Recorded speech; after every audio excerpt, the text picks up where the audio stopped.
Lecture dédiée à Dominique Pagani.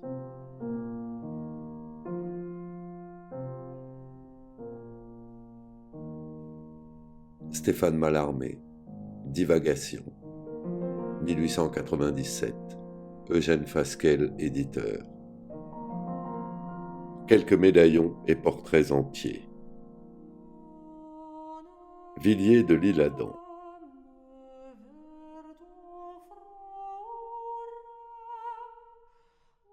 Nul, que je me rappelle, ne fut, par un vent d'illusion engouffré dans les plis visibles, tombant de son geste ouvert qui signifiait « me voici », avec une impulsion aussi véhémente et surnaturelle, poussée, que jadis cet adolescent. Ou ne connut à ce moment de la jeunesse, dans lequel fulgure le destin entier, non le sien, mais celui possible de l'homme, la scintillation mentale qui désigne le buste à jamais du diamant d'un ordre solitaire, ne serait-ce qu'en raison de regards abdiqués par la conscience des autres. Je ne sais pas, mais je crois, en réveillant ces souvenirs de primes années, que vraiment l'arrivée fut extraordinaire, ou que nous étions bien fous, les deux peut-être, et me plaît à l'affirmer. Il agitait aussi des drapeaux de victoires très anciens ou futurs, ceux-là même qui laissent de l'oubli des piliers choir leurs flammes amorties brûlant encore. Je jure que nous les vîmes. Ce qu'il voulait, ce survenu en effet, je pense sérieusement que c'était régner. Ne s'avisa-t-il pas, les gazettes indiquant la vacance d'un trône, celui de Grèce, incontinent d'y faire valoir ses droits en vertu de suzeraineté ancestoriale aux Tuileries, réponse qu'il repassa le cas échéant, 1 minute auparavant on en avait disposé. La légende, vraisemblable, ne fut jamais par l'intéressé démentie. Aussi ce candidat à toute majesté survivante, d'abord élut-il domicile chez les poètes. Cette fois décidé, il le disait, assagi, clairvoyant, avec l'ambition d'ajouter à l'illustration de ma race la seule gloire vraiment noble de nos temps, celle d'un grand écrivain. La devise est restée. Quel rapport pouvait-il y avoir entre des marches doctes au souffle de chênaies près le bruit de mer, ou que la solitude ramenée à soi-même, sous le calme nobiliaire et provincial de quelque hôtel désert de l'antique Saint-Brieuc, se concentra pour en surgir, en tant que silence tonnant des orgues dans la retraite de mainte abbaye consultée par une juvénile science et, cette fois un groupe, en plein Paris perdu, de plusieurs bacheliers eux-mêmes intuitifs à se rejoindre. Au milieu de qui exactement tomba le jeune Philippe Auguste Mathias de si prodigieux nom. Rien ne troublera chez moi, ni dans l'esprit de plusieurs hommes, aujourd'hui dispersés, la vision de l'arrivant. Éclair, oui, cette réminiscence brillera selon la mémoire de chacun, n'est-ce pas, des assistants. François Copé, Dierks, Hérédia, Paul Verlaine, rappelez-vous, et Catulle Mendès. Un génie, nous le comprîmes tel. Dans ce conclave qui, au début d'une génération, en vue d'entretenir à tout le moins un reflet du saint éclat, assemble des jeunes gens, en cas qu'un d'eux se décèle l'élu, on le sentit tout de suite présent, tous subissant la même commotion. Je le revois. Ses aïeux étaient dans le rejet par un mouvement à sa tête habituel en arrière, dans le passé, d'une vaste chevelure cendrée et indécise, avec un air de « qu'ils y restent, je saurais faire, quoique cela soit plus difficile maintenant ». Et nous ne doutions pas que son œil bleu pâle, emprunté à des cieux autres que les vulgaires, ne se fixât sur l'exploit philosophique prochain de nous y rêver. Certainement, il surprit ce groupe où, non sans raison, comme parmi ses congénères il avait atterri, d'autant mieux qu'à de hauts noms, comme Rodolphe le Bel, seigneur de Villiers et de Dormance, 1067 le fondateur, Raoul, sire de Villiers-le-Bel, en 1146, Jean de Villiers, mari, en 1324 de Marie de Lille, et leur fils Pierre Ier qui, la famille éteinte des seigneurs de l'Isle-Adam, est le premier Villiers de l'Isle-Adam, Jean de Villiers, petit-fils, maréchal de France, qui se fit héroïquement massacrer en 1437 à Bruges pour le duc de Bourgogne. Enfin, le premier des grands maîtres de Malte proprement dit, par cela qu'il fut le dernier des grands maîtres de Rhodes, le vaincu valeureux de Soliman, du fait de Charles Quint restauré, Philippe de Villiers de l'Isle-Adam. Honneur des chevaliers de Saint-Jean de Jérusalem, la sonorité se fait plus générale. À tant d'échos, après tout qui somnole dans les traités ou les généalogies, le dernier descendant vite, mêlait d'autres noms qui, pour nous, artistes unis dans une tentative restreinte, je vais dire laquelle, comportaient peut-être un égal lointain, encore qu'ils fussent plutôt de notre monde. Saint Bernard, Kant, le Thomas de la Somme, principalement indésigné par lui, le titan de l'esprit humain Hegel, dont le singulier lecteur semblait aussi se recommander, entre autres cartes de visite ou lettres de présentation, ayant compulsé leur tome en ces retraites qu'avec une entente de l'existence moderne il multipliait, au seuil de ses jours, dans des monastères, Solesmes, La Trappe, et quelques-uns imaginaires, pour que la solitude y fût complète, parce qu'entré dans la lutte et la production, il n'y a plus à apprendre qu'à ses dépens la vie. Il lut considérablement, une fois pour toutes et les ans à venir, notamment ce qui avait trait à la grandeur éventuelle de l'homme, soit en l'histoire, soit interne, voire dans le doute ici d'une réalisation, autre part du fait des promesses selon la religion, car il était prudent. Nous, par une velléité différente, étions groupés, simplement resserrés une bonne fois avant de le léguer au temps, en conditions excellentes, avec l'accord voulu et définitif, un vieil instrument parfois faussé, le vers français, et plusieurs se montrèrent dans ce travail d'experts luthiers.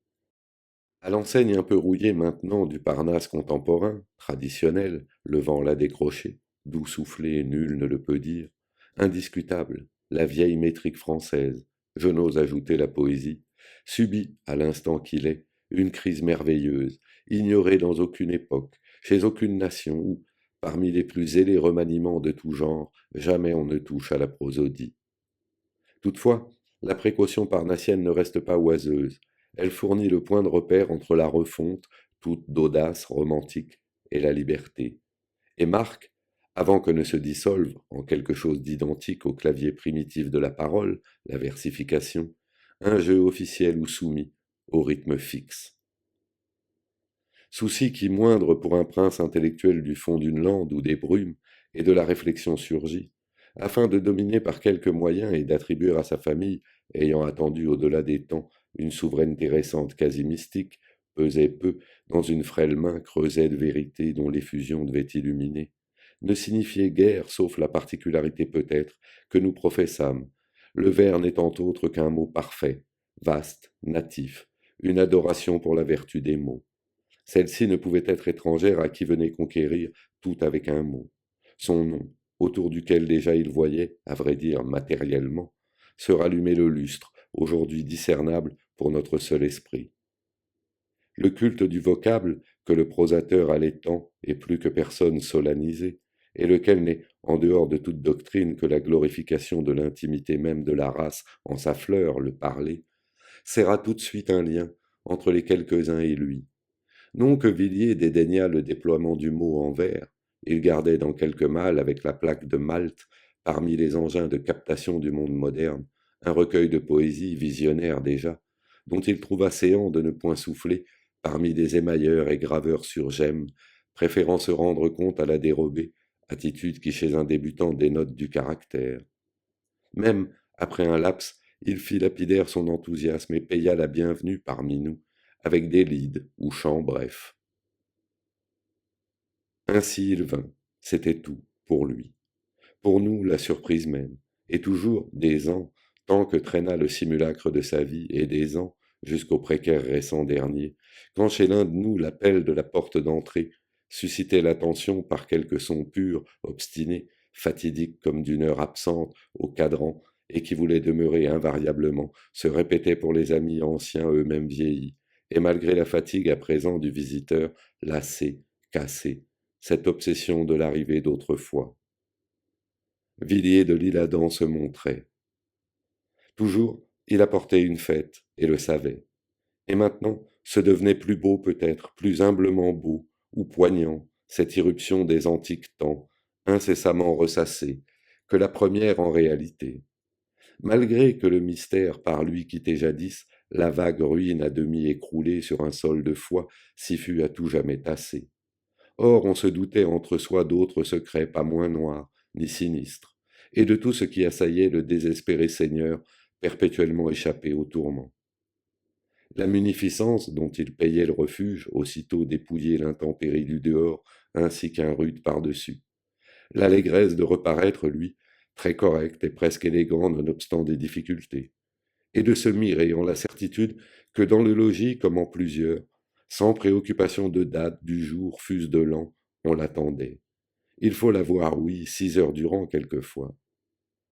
Il se sentait en retard et, pour éviter les explications, trouvait des raccourcis éloquents, des bonds de pensée et de tels sursauts qui inquiétaient le lieu cordial. À mesure que dans le corps à corps avec la contrariété s'amoindrissait, dans l'aspect de l'homme devenu chétif, quelques traits saillants de l'apparition de jeunesse, à quoi il ne voulut jamais être inférieur, il le centuplait par son jeu, de douloureux sous-entendus, et signifiait pour ceux auxquels pas une inflexion de cette voix et même le silence ne restait étranger: j'avais raison, jadis, de me produire ainsi, dans l'exagération causée peut-être par l'agrandissement de vos yeux ordinaires, certes, d'un roi spirituel, ou de qui ne doit pas être. Ne fût-ce que pour vous en donner l'idée. Histrion véridique, je le fus de moi-même, de celui que nul n'atteint en soi, excepté à des moments de foudre, et alors on l'expie de sa durée, comme déjà.